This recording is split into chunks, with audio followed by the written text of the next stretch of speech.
custody. We are grateful for the incredible police work done by our District 6 team and our police department. They were on site immediately at the event Sunday night. They actually were there before there was even a 911 call to make sure and respond and bring that suspect into custody. Chief can share more. We know he is a white male who was born in Colorado with a history of criminal involvement and was last released from jail in November. I'll say we know that there's work to do. We also know that downtown Denver is getting more vibrant and more safe every day. The success of the last year is critically important. We're very proud of the fact that we saw the a historic reduction in our homicide rate last year, the largest in more than 10 years. We saw a 23% reduction in shootings. We've seen here in downtown 55% decline in drug-related offenses. And so we see that all of those are heading in the right direction. And yet we also know that no amount of crime is acceptable, and we will keep pushing to make improvements every day. We also know that the safest city is an activated city. And so we're proud not just of the reductions in crime, but we're proud of the increase in the activations and presence here in downtown. We've seen increased revenue from these blocks of the 16th Street Mall that are open. Many of these retailers are up almost 35%. We've seen 3 times more leasing requests for folks who want to rent office space on these blocks, 3 times more interest in the last several months than in the last 3 years. So we know that there is every day more and more activity, more and more momentum, and more excitement. We are on the precipice of making the largest investment in downtown in the city's history, what will be perhaps the largest investment per capita of any downtown in the country, because we know more people on the streets that are living, that are working, that are playing, are always better for the city center. I think we have not seen random acts of violence like this in our city center for as long as we can remember.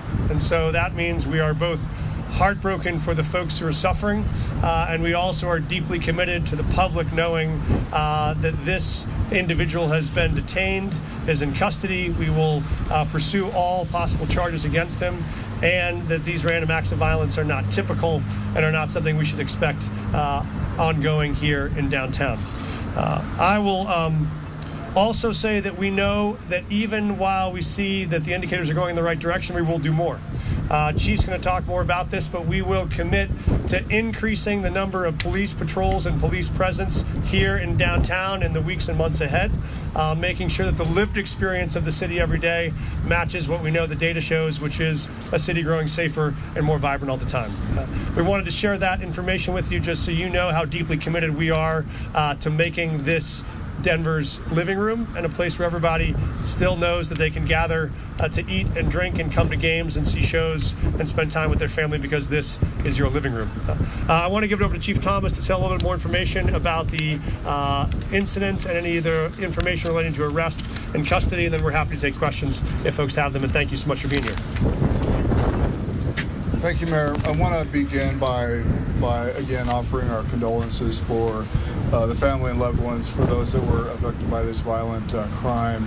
And also I want to take the time to acknowledge all of our officers, all of our safety and security partners who really jumped in immediately and helped to bring this person to justice and into custody. So I'll go over kind of a timeline of the events as they occurred. As we know now, there was the original incident occurred at about 5:10 Saturday evening. We did not know of that event because the victim in that event transported themselves to Denver Health Medical, and so we were not aware of that event until about 20 minutes after 6 o'clock.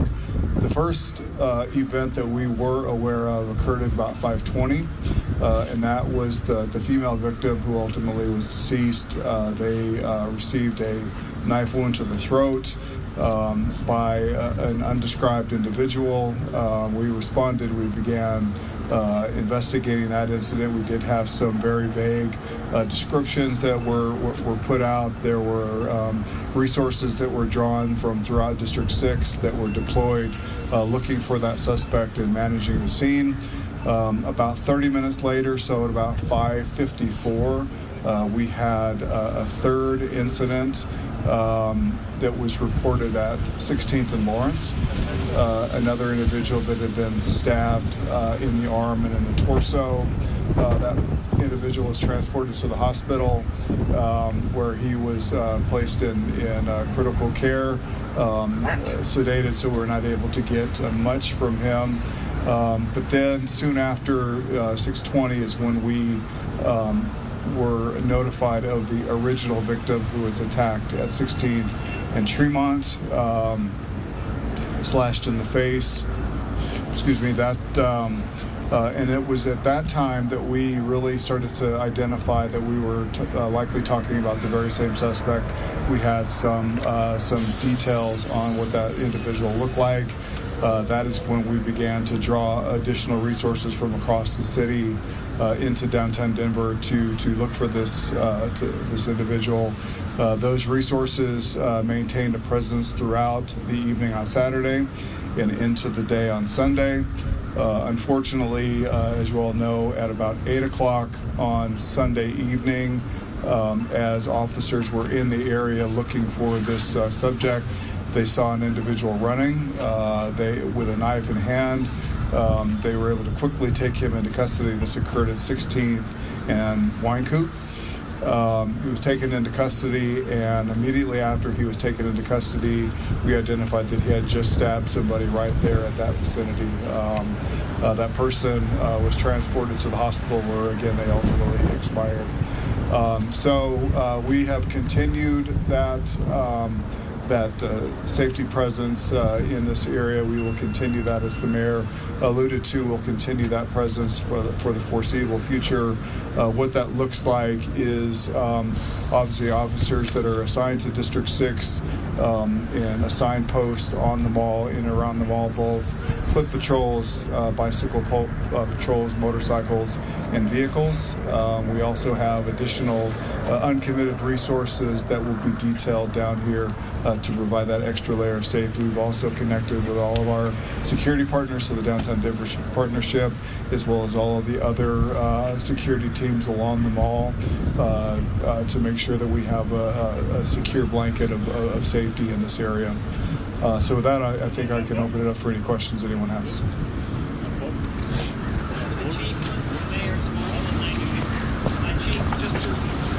When you said officers identified the person because they just saw someone running and didn't know a stabbing had taken place. That is correct. That is correct. So they saw the person running, then quickly identified that he had a knife in hand. He was captured very quickly, and it wasn't until after that occurred that we realized that we had someone that was stabbed. And so this identification apprehension took place before there was even a call made that there was a stabbing. And any of your officers said that they had identified someone like that earlier in the day after arresting him? They said, "Oh, I recognize him." No. Mayor, Yes, sir. you talk about a vibrant downtown.